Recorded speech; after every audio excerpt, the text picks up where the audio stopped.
Have you noticed your arthritis pain getting worse after certain meals? Or perhaps you've watched someone you love struggle to button their shirt or hold a coffee cup the morning after a family dinner. Many seniors living with arthritis don't realize that what's on their plate might be intensifying their joint pain and stiffness. The connection between diet and inflammation isn't always obvious, but it's powerful. What most people don't understand about arthritis is that it's not just about aging or wear and tear. While those factors play a role, your daily food choices can either calm inflammation or fan its flames. This knowledge isn't meant to frighten you, it's meant to empower you. Today we're going to explore 7 common foods that research suggests may trigger arthritis symptoms for many seniors. These aren't rare exotic ingredients, they're likely sitting in your kitchen right now. More importantly, I'll share delicious alternatives and practical adjustments that could help ease your discomfort. Before we begin, I want to be clear. This isn't about eliminating all pleasure from your meals or creating anxiety around food. It's about understanding which foods might be contributing to your discomfort and making informed choices that could significantly improve your quality of life. Also, everyone's body responds differently. What triggers inflammation in one person might be perfectly fine for another. That's why I'll also show you how to identify your personal triggers using a simple tracking method. If you or someone you care about struggles with the pain, stiffness, and limitations of arthritis, the next 45 minutes could make a meaningful difference in your daily comfort and mobility. Let's begin with understanding how food affects arthritis inflammation in the first place.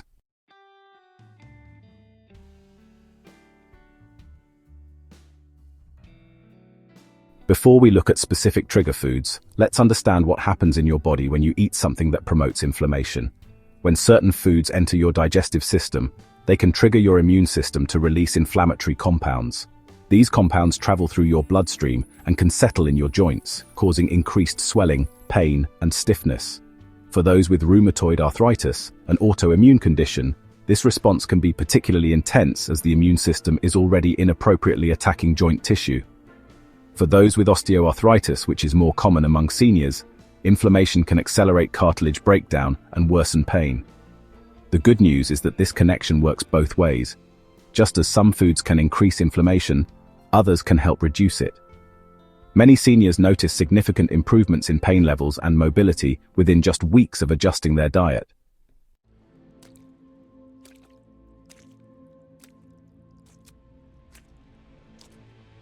Now, let's examine our first arthritis trigger food, one that many of us consume every single day.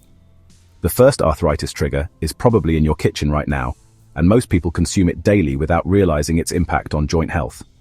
Refined sugar, found in everything from obvious treats like cookies and candy to surprising sources like pasta sauce and bread, can significantly increase inflammation throughout your body.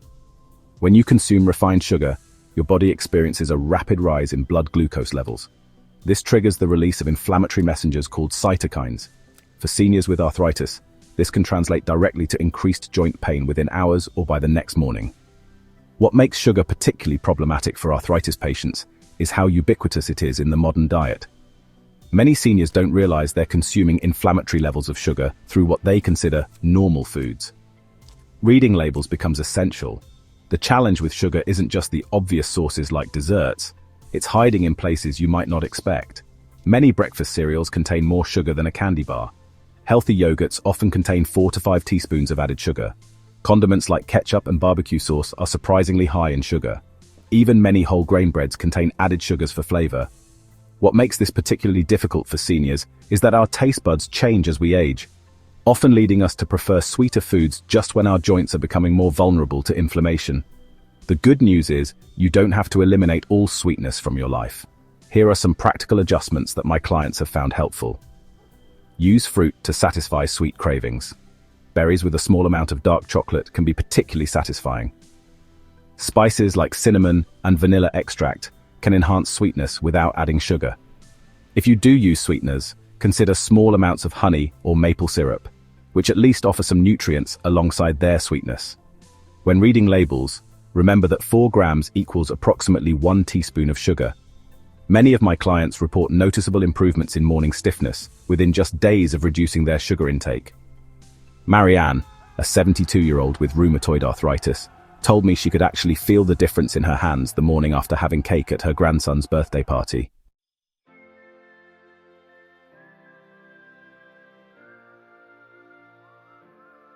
Now let's move on to our second arthritis trigger food, one that many consider a staple in their diet. Our second arthritis trigger food is closely related to refined sugar in how it affects your body refined grains. These include white bread, white rice, most pastas, and many breakfast cereals. What makes refined grains potentially problematic for arthritis sufferers is how quickly they're converted to sugar in your bloodstream. When the bran and germ are removed from whole grains during processing, what's left is essentially a starch that your body rapidly converts to glucose. This quick conversion can trigger the same inflammatory response we discussed with sugar. Additionally, many refined grain products contain added sugars and preservatives that may further contribute to inflammation. I've been eating toast for breakfast my entire life. When my doctor suggested that my morning stiffness might improve if I switched to steel-cut oats instead, I was skeptical. But after 2 weeks, the difference in how my hands felt in the morning was remarkable. Now, you don't need to eliminate all grains from your diet. In fact, whole grains like brown rice, quinoa, and steel-cut oats contain valuable nutrients and fiber that can actually help regulate inflammation. The key is choosing minimally processed options. Here are some practical switches that can make a difference. Replace white rice with brown rice or quinoa. Choose whole grain bread with minimal ingredients. Try steel-cut oats instead of instant oatmeal. Experiment with ancient grains like farro or millet. One approach that many of my senior clients find helpful is the half-switch method.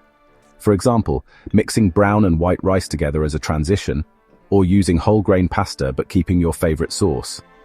These small changes add up over time without feeling like a dramatic sacrifice.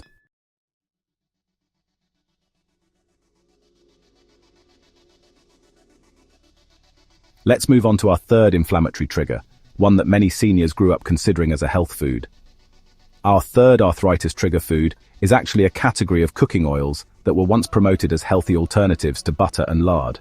We're talking about certain vegetable oils that are high in omega-6 fatty acids, particularly corn oil, soybean oil, sunflower oil, and safflower oil.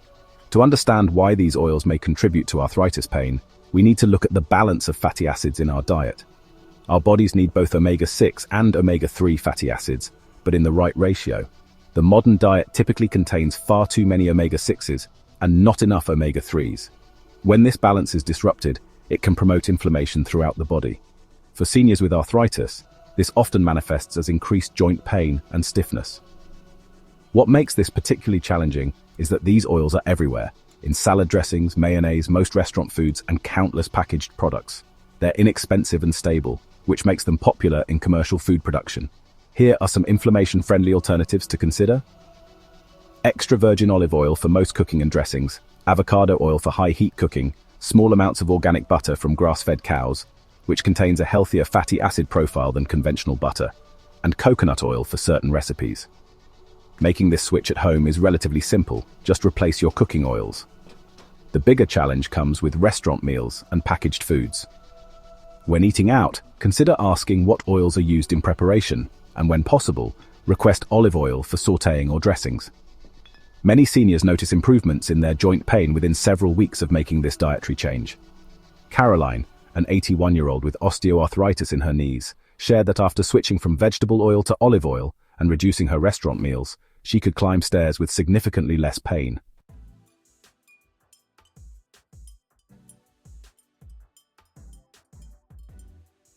Now let's examine our fourth arthritis trigger food, one that many find particularly difficult to moderate. Our fourth potential arthritis trigger might be part of your social routine or evening relaxation habit: alcohol. This can be a sensitive topic, as moderate alcohol consumption has been associated with certain health benefits. However, for many arthritis sufferers, alcohol can significantly worsen symptoms. There are several ways alcohol may affect arthritis. First, many alcoholic beverages contain sugar and refined carbohydrates, which we've already discussed as potential triggers. Beer, sweet wines, and mixed drinks are particularly problematic in this regard. Second, alcohol itself can trigger inflammatory processes in the body and may interfere with the effectiveness of certain arthritis medications. Third, for those taking pain relievers for arthritis, whether prescription or over-the-counter, alcohol can increase the risk of stomach bleeding and other complications. What I often explain to my patients is that alcohol presents a double challenge. Not only can it directly increase inflammation, but it also tends to lower our resolve to stick with other healthy eating habits. After a drink or two, those inflammatory foods become much more tempting. Now, I understand that for many, having a glass of wine with dinner or a beer with friends is an important quality of life consideration. If you choose to drink alcohol, here are some approaches that many seniors with arthritis find helpful. Consider reducing frequency rather than eliminating completely, perhaps saving alcohol for special occasions. Choose red wine if you drink, as it contains compounds that may partially offset its inflammatory effects. Ensure you stay well hydrated by drinking a glass of water for every alcoholic beverage. Be mindful of mixers, which often contain sugar and other inflammatory ingredients. Consider alcohol-free alternatives like herb-infused sparkling water or kombucha. Many people find that tracking their symptoms in relation to alcohol consumption helps them find their personal threshold. Some can tolerate small amounts occasionally, while others notice joint pain flares even with minimal intake.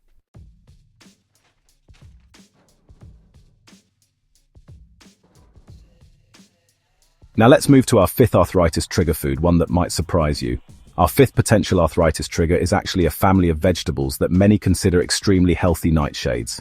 This family includes tomatoes, potatoes, not sweet potatoes, eggplants, peppers, and goji berries. Now this one is particularly controversial in the nutrition world, as these foods contain valuable nutrients and antioxidants. However, nightshades also contain compounds called alkaloids, which some research suggests may aggravate arthritis symptoms in sensitive individuals. What makes this category challenging is that it doesn't affect everyone with arthritis. Some people can eat nightshades without any noticeable increase in symptoms, while others report significant flares after consuming them. I've been growing my own tomatoes for decades and couldn't imagine giving them up. But my arthritis got so bad that I decided to try eliminating nightshades for 3 weeks. I was genuinely surprised at how much better my hands felt. Now, I still grow tomatoes, but I give most of them to my neighbors and just have a small amount occasionally. If you suspect nightshades might be contributing to your arthritis pain, the most effective approach is an elimination trial. Here's a simple process. Remove all nightshade vegetables from your diet for 3 weeks. Keep detailed notes about your pain and stiffness levels. After 3 weeks, reintroduce one nightshade food at a time, with 3 days between each reintroduction. Note any changes in your symptoms. If you do find that nightshades affect your arthritis, you don't necessarily need to eliminate them entirely. Many people discover their threshold. Perhaps they can handle a small amount once a week without problems, but daily consumption leads to increased pain. Here are some delicious alternatives to common nightshade foods. Sweet potatoes instead of white potatoes, zucchini or yellow squash instead of eggplant, carrots and celery for snacking instead of peppers, and pesto or olive tapenade instead of tomato sauce. Remember, bio-individuality is key here. Your body's response may be different from someone else's, even if you have the same type of arthritis.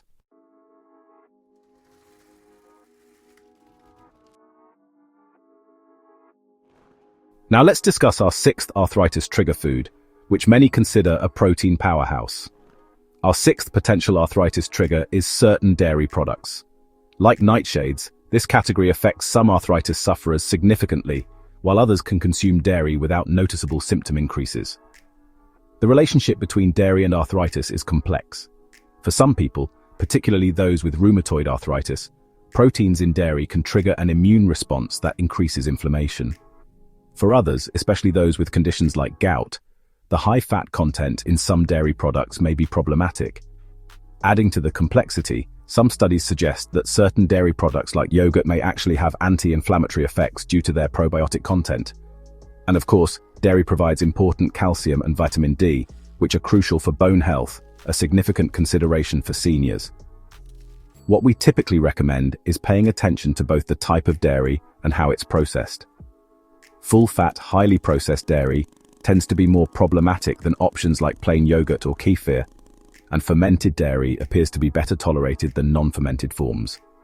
If you suspect dairy might be affecting your arthritis, here's a practical approach. Try eliminating all dairy for 2 weeks while tracking your symptoms. If you notice improvement, consider reintroducing one dairy food at a time, starting with fermented options like yogurt or kefir.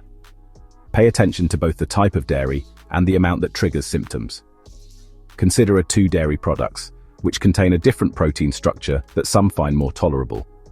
If you do need to limit dairy, ensure you're getting calcium and vitamin D from other sources.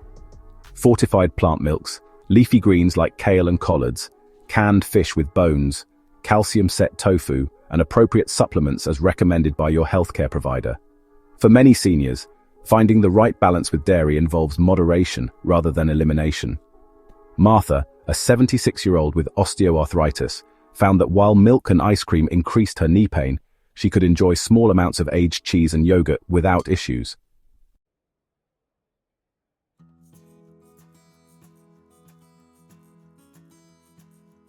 Now let's explore our final arthritis trigger food, one that might be central to many of your favorite meals. Our 7th and final arthritis trigger food is processed meats, including bacon, sausage, deli meats, hot dogs, and similar products. These foods combine several potentially problematic elements for arthritis sufferers. Processed meats typically contain high levels of advanced glycation end products, or AGEs, which form when proteins or fats combine with sugars. These compounds can increase oxidative stress and inflammation in the body, potentially worsening arthritis symptoms. Additionally, these products often contain preservatives like nitrates and nitrites, high levels of sodium, and industrial seed oils, all of which may contribute to inflammation. Sunday morning bacon and sausage was a tradition in our family for decades. I didn't want to give it up completely, but my hands would be so stiff the day after. Now we have our traditional breakfast once a month as a special treat, and I noticed that infrequent splurge doesn't affect me as much as when I was eating it weekly.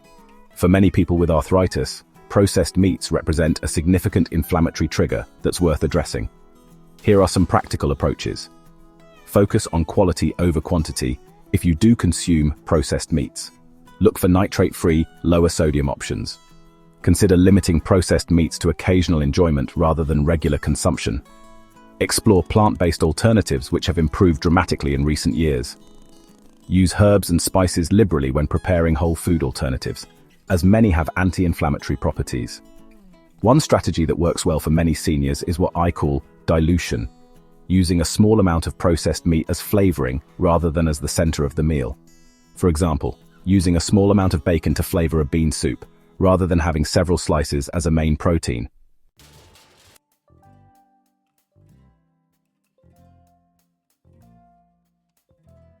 Now that we've covered all 7 potential trigger foods, let's talk about how to identify which ones might be affecting your specific arthritis symptoms.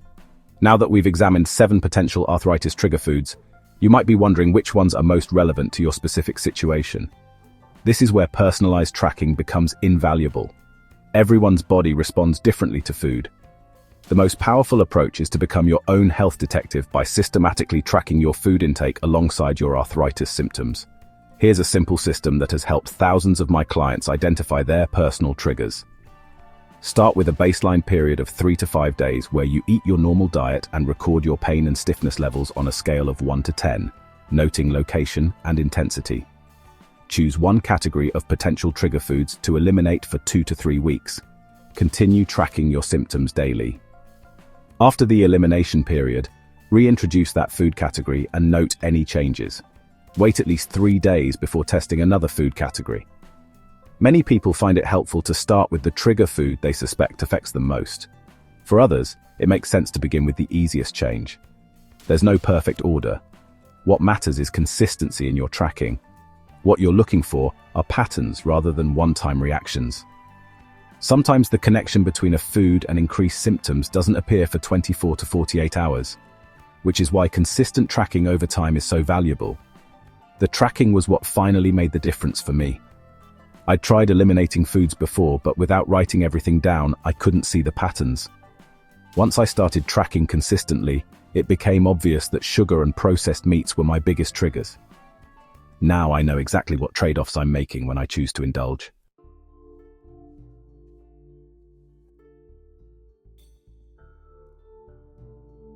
Now let's talk about bringing all this together into a sustainable approach. Throughout this video, we've explored 7 foods that may trigger arthritis symptoms. But knowing this information is just the beginning. The real challenge is incorporating these insights into your daily life in a sustainable way. The key word here is sustainable. Any changes you make need to fit reasonably well with your lifestyle, preferences, and social situations. Perfect adherence to any diet is neither possible nor necessary. Here are some practical strategies that have helped my clients create sustainable changes. First, focus on addition before subtraction. Rather than dwelling on what you're removing from your diet, concentrate on adding anti-inflammatory foods like fatty fish, colorful vegetables, berries, olive oil, nuts, and seeds. These foods actively help combat inflammation. Second, use the 80-20 approach. Aim for healthy choices about 80% of the time, allowing flexibility for special occasions or favorite treats for the remaining 20%. Third, prepare for success with environmental design. Keep trigger foods out of sight and easy to reach areas, while making inflammation-friendly foods convenient and visible. Fourth, develop a special occasion mindset rather than an all-or-nothing approach. If a food increases your arthritis symptoms but brings you joy, consider designating specific times to enjoy it mindfully rather than consuming it habitually. Fifth, enlist support. Share what you're learning with family and friends who regularly cook for you or dine with you. Most people are happy to accommodate once they understand the impact on your comfort and mobility. My wife and I made these changes together, even though she doesn't have arthritis. She noticed other health improvements, and I found it so much easier with her support. Now, our kitchen is set up for success, and we both feel better.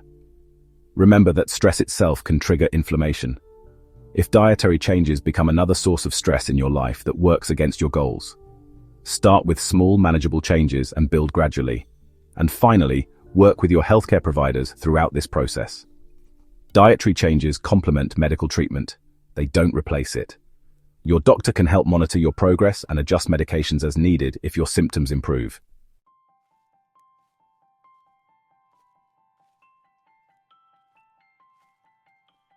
Let's wrap up with some final thoughts on living well with arthritis. Living with arthritis presents real challenges, but as we've discussed today, you have more influence over your symptoms than you might have realized. The foods you choose to include or limit can significantly impact your daily comfort, mobility, and independence. I want to emphasize that this journey is about progress, not perfection. Every small choice adds up over time. Even reducing your consumption of trigger foods, rather than eliminating them completely, can lead to meaningful improvements. If you found this information helpful, please consider sharing it with someone else who might benefit. And if you're interested in more specific guidance, including anti-inflammatory recipes and meal plans, subscribe to our channel and check the description for additional resources. Remember that your worth isn't measured by what you can or cannot eat, or by how perfectly you follow any eating plan. The goal is simply to feel better and enjoy your life more fully. Thank you for joining me today. Until next time, be well and be kind to yourself. Consult your healthcare provider before making significant dietary changes, especially if you take prescription medications, have other health conditions, or have questions about specific supplements. Thank you for joining us today. Wishing you a pain-free rest of your day with renewed knowledge of how to go about your health. Please kindly subscribe for more videos that look to empower seniors and those becoming so.